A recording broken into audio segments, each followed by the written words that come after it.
नमस्कार दोस्तों, आज सबके सामने मैं एक फिर से एक नया गीत लाया हूँ जो कि बोलबम का है। यदि आपको चाहिए तो प्लीज़ कमेंट करके ज़रूर बताएं।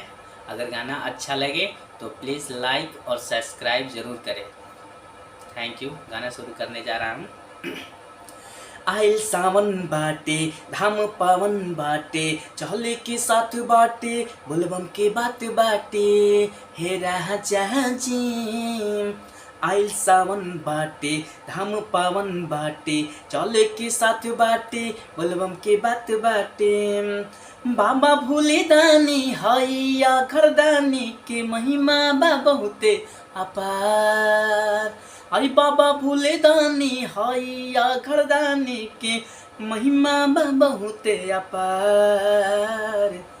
तो करी की बापू जा पाठ ये सैया जी चले न भोला के दुआर। करी की बापू जा पाठ ये राजा जी चले न बाबा के दुआर।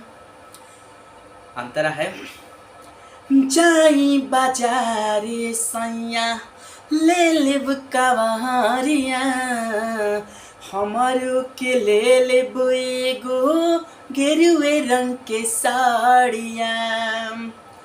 जाई बाजार पिया ले लेब कवारिया हमारो के ले लेब एगो गेरुए रंग के साड़िया।